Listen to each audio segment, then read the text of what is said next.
Bueno, sí, ¿cómo están? Bueno, esta es la última clase, la quinta.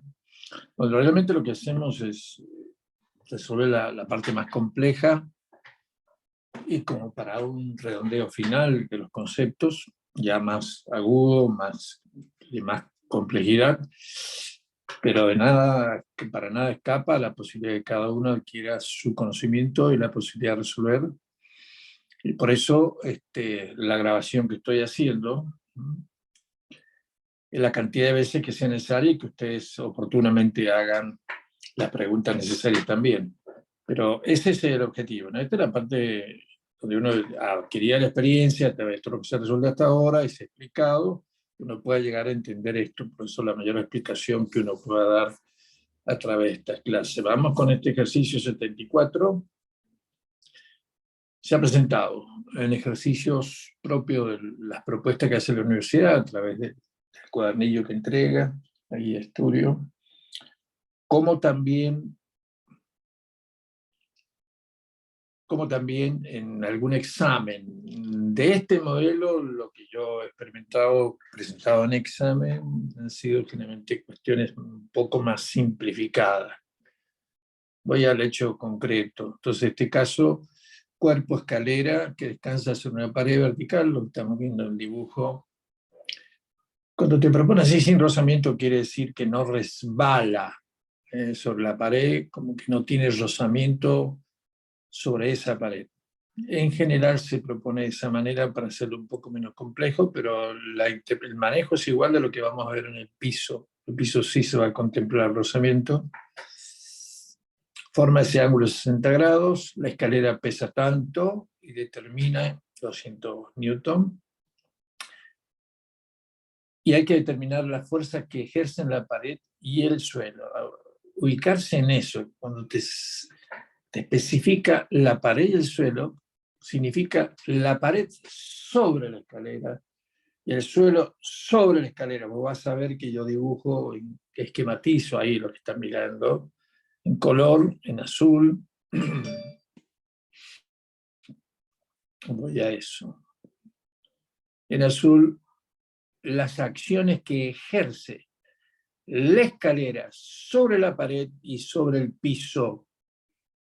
Entonces distingo en azul y en negro lo que realiza la escalera sobre la pared y el piso, y en negro lo que realiza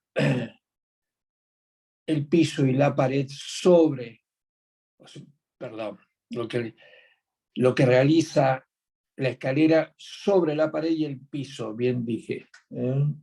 Bueno, entonces fíjate, acá la fuerza que ejerce la escalera sobre la pared en negro, F1X.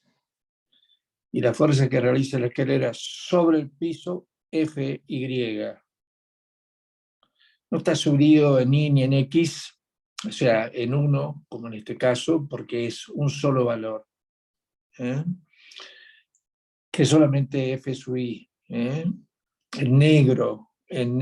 Y la pared sobre la escalera F1X', el mismo valor, dirección y sentido contrario. Y lo propio, cuando acá colocamos F2X, es la fuerza que ejerce la pared sobre el piso. Y el piso sobre la pared, la reacción en azul, F2X', de ello estamos hablando. Cuando te pregunta, tiene la fuerza que ejerce en la pared y el suelo. Perdón, me corrijo un poco.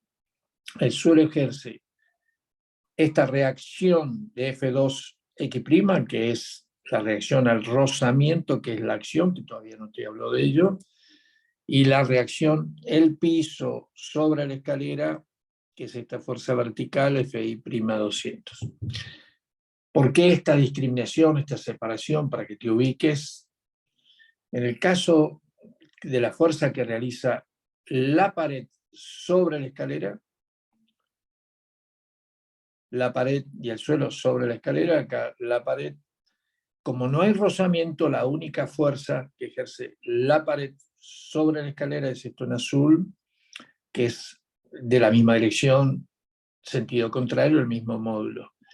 No se está mostrando porque te dice que no hay rozamiento, es la fuerza que la escalera ejerce por rozamiento sobre la pared, que es lo real, pero lo simplifican como te dije anteriormente. En cambio, para que exista la posibilidad de que la escalera no se desplace, imagínate en la realidad, ¿cierto? La escalera, si no tiene cierto rozamiento sobre el piso, el apoyo sobre el piso se deslizaría si tiene inclinaciones, inevitablemente. Entonces acá sí se considera que hay rozamiento.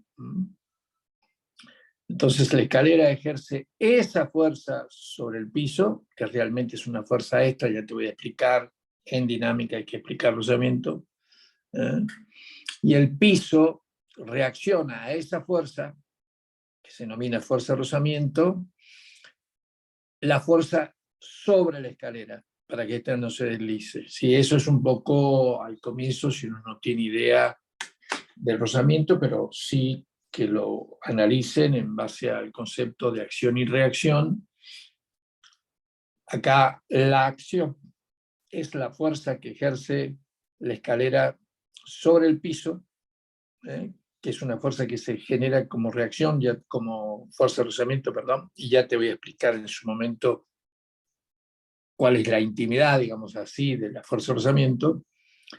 Y esta es la reacción del piso sobre la escalera en azul.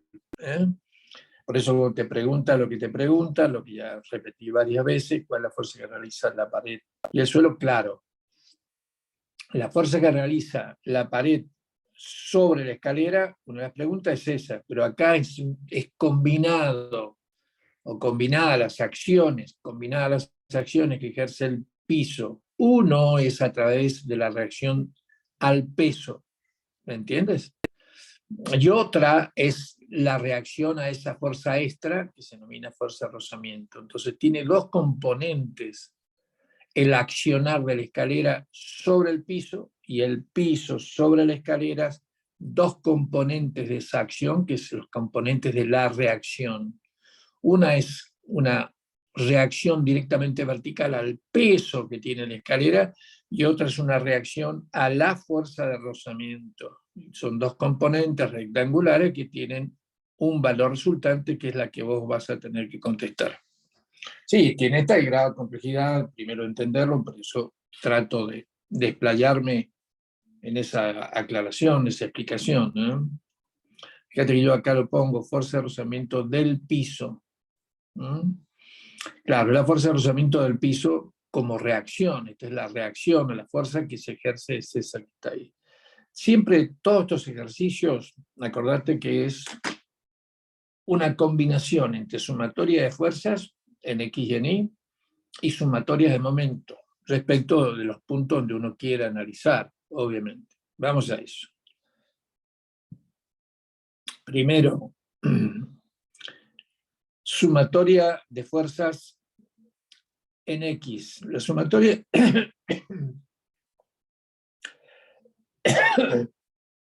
de fuerzas en X, referido a la escalera, por supuesto, se refiere a sumar estas dos fuerzas son las fuerzas sobre la escalera en el semieje de X. Que obviamente, para que esto esté en equilibrio, si no la escalera se estaría moviendo, se estaría deslizando, y es una escalera que está quieta, obvio. Perfectamente tenés que deducir que eso suma cero, que ese valor y ese valor están permitiendo el equilibrio en ese semieje. Entonces tenés F1X' menos semieje positivo de las X, semieje negativo de las X, menos F2X', eso suma cero, si no la escalera se estaría moviendo, obviamente. Y la sumatoria en Y también vale cero, pero ¿por qué vale cero? Porque la escalera está en reposo, si no profundizaría hacia la Tierra, se metería en la Tierra o iría hacia el aire, hacia el cielo. Está haciendo indicar que esas dos acciones que cumplieron la escalera en el semieje, o mejor dicho, sobre el piso, una componente sobre el semieje de X, que fue generar rozamiento, y la otra vertical hacia el centro de la Tierra. Esas dos componentes son reaccionadas por el piso con F2X' y FIY'. Esas son las dos componentes de la fuerza del piso para con la escalera, que es la otra pregunta. Son las dos preguntas referidas sobre la escalera. Acá hay dos componentes. En esas dos componentes te explico. Tenés sumatoria n igual a 0, que es menos 200, menos 200, que es este valor, menos 200 newton, que es ese valor, la sumatoria n es menos 200, y menos F2X', que son esos dos valores. Bueno, esos dos valores, que son las reacciones para con la escalera, tienen esas dos cantidades, tienen esos dos valores y van a sumar 0. Entonces acá tenés la sumatoria en X, y esta es la sumatoria en Y de lo que estoy hablando. Por lo tanto, cuando vos necesitas conocer, porque vos tenés 200 por un lado, pero no conoces cuánto vale el F2, ni X' ni el 1Fx'. Entonces, eso es la sumatoria, porque sabés que obligadamente tiene que sumar 0, si no estaría en movimiento, en cualquiera de los dos semiejes. Pero vos, para calcular el valor individual que tiene F1X' y que tiene valor, y que tiene F2X, vos tienes que hacer sumatoria de momentos con respecto al punto A.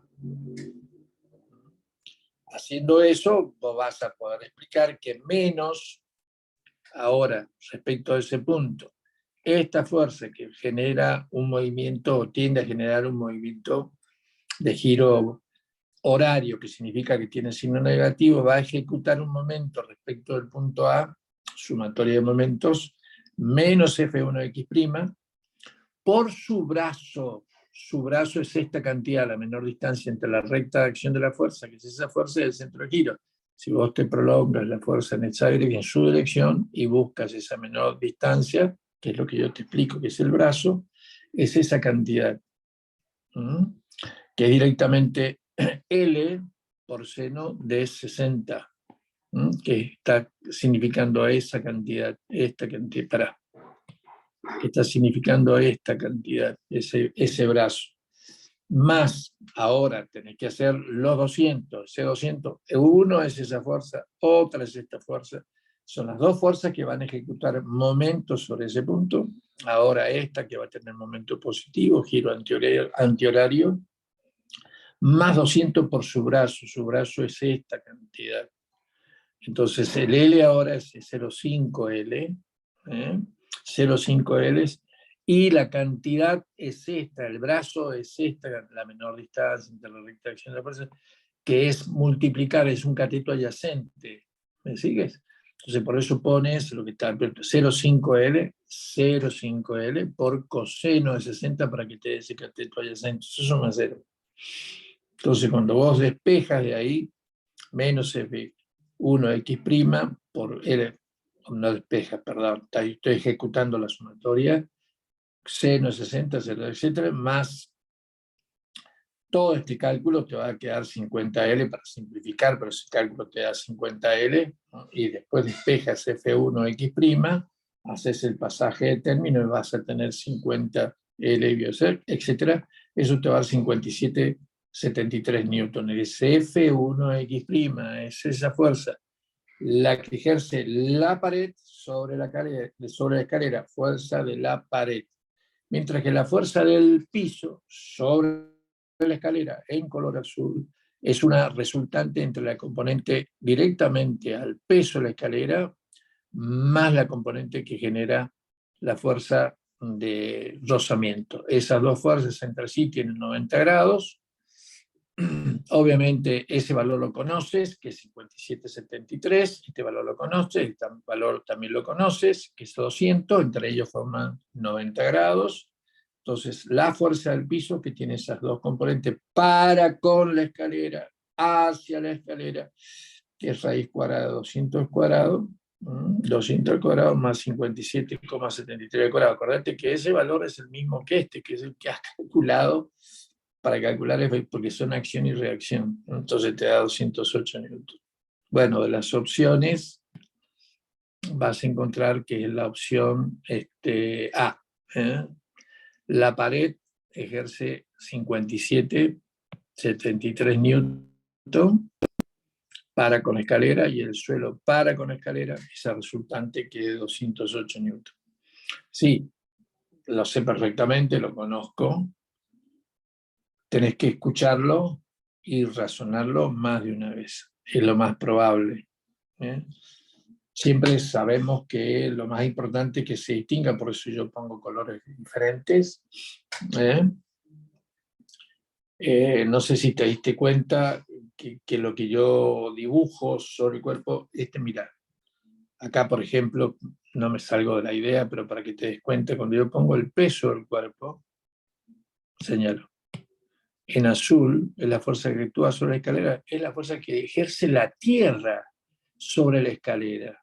Acá está la Tierra, el centro de gravedad de la Tierra.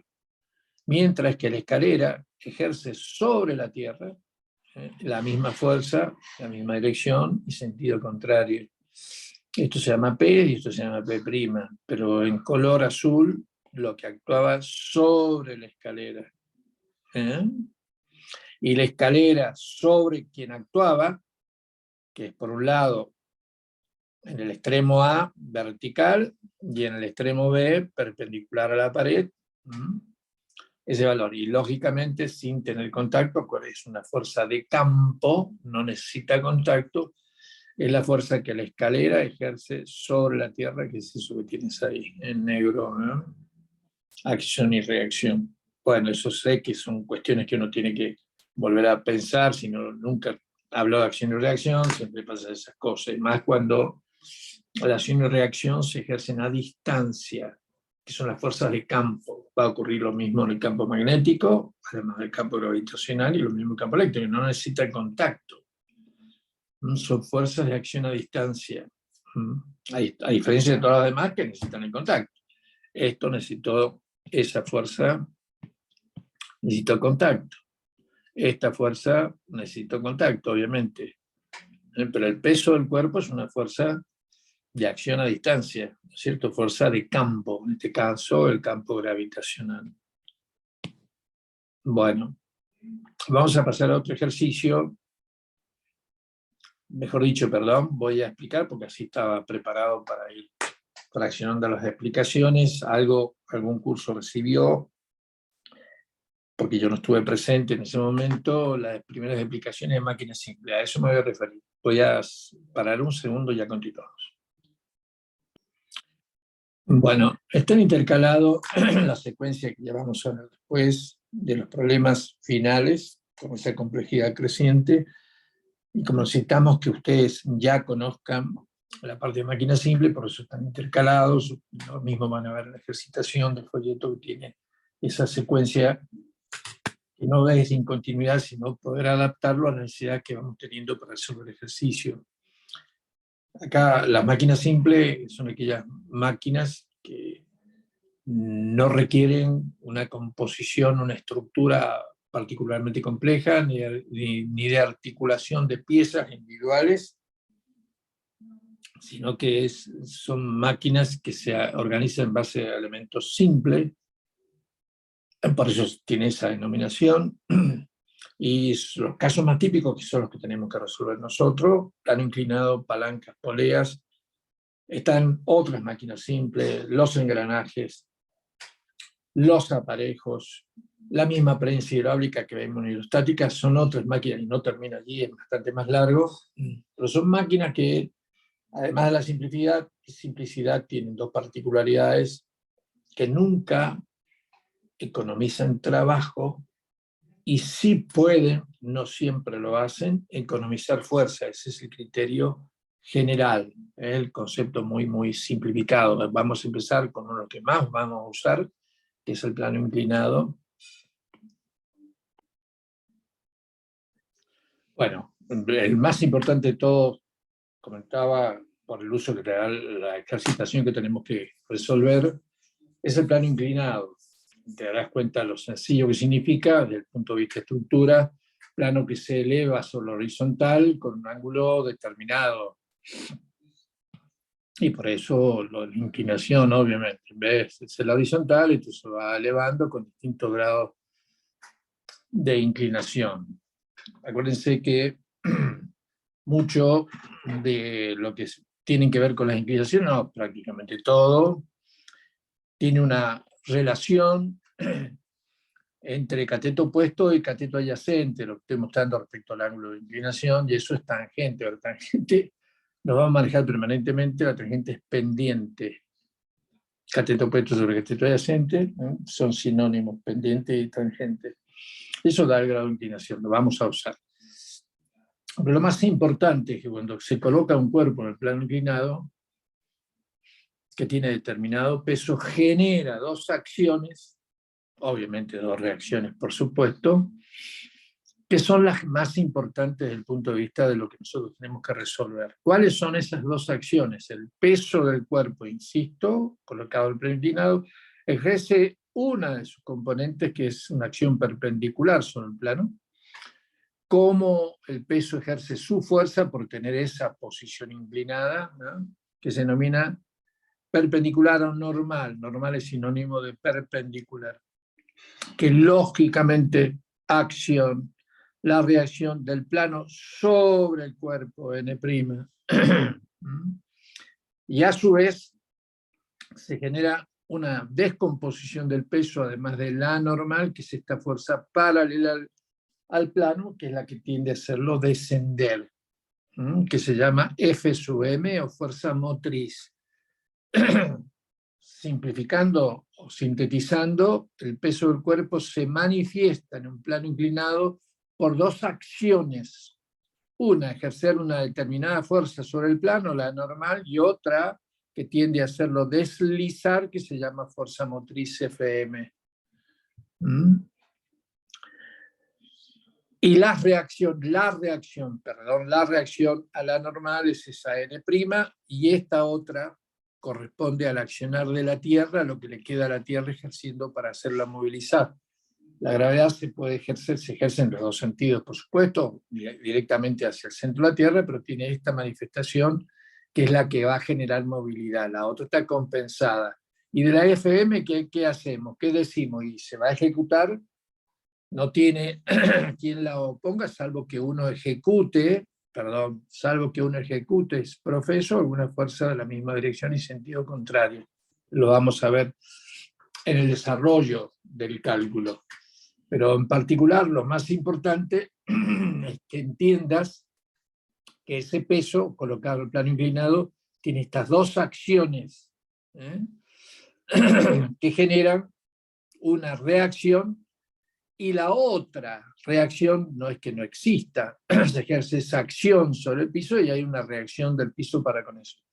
Pero no se equilibra si el rozamiento no es suficiente, lógicamente esa fuerza, sin el rozamiento, ejerce totalmente su acción, que es atraída por la Tierra en ese sentido. Para utilizar la descomposición de fuerzas en el plano inclinado, respecto del peso, se utiliza algo muy, muy importante. Yo les comentaba a algunos de los grupos que había avanzado hasta esta descripción del plano inclinado, que lo que uno tiene que buscar como centro de lo que va a utilizar como fórmulas para hacer cálculos es el teorema de Tales, simplificando las cosas, yendo al nudo de lo que necesitas extraer de ese principio, es entender qué son triángulos semejantes y qué consecuencia o qué derivación hay de la calificación de triángulos semejantes.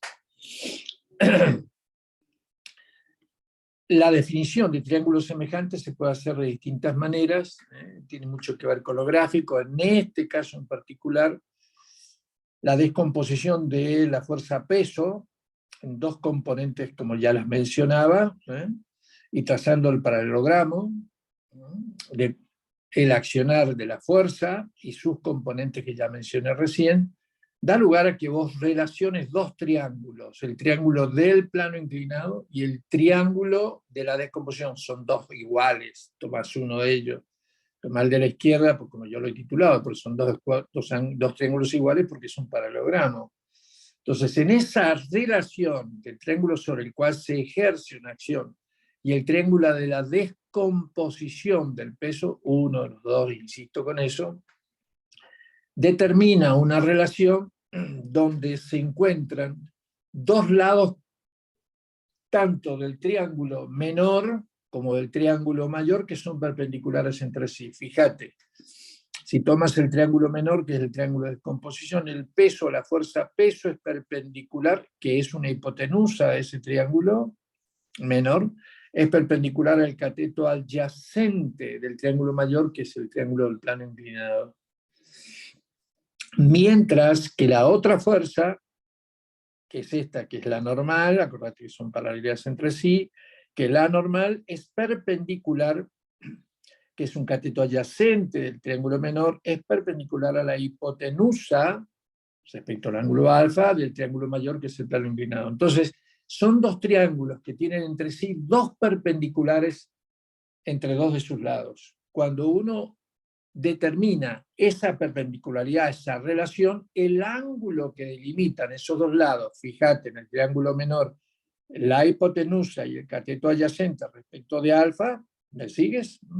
Son perpendiculares también, son perpendiculares respectivamente al lado mayor, a la hipotenusa del triángulo mayor y al cateto adyacente del triángulo mayor.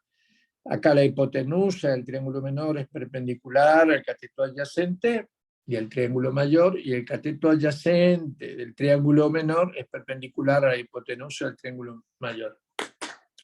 Cuando existen dos triángulos que tienen entre sí dos lados que son perpendiculares entre ellos, el ángulo que delimitan entre la hipotenusa y cateto adyacente, entre la hipotenusa y el cateto adyacente, esos dos ángulos son iguales. Cuando existen dos triángulos con dos lados, dos triángulos con dos lados perpendiculares entre sí, delimitan el mismo ángulo alfa, lo que yo he puesto alfa y alfa prima. Es el mismo ángulo. Un segundito, por favor, porque me quedo absolutamente sin energía. Un segundo.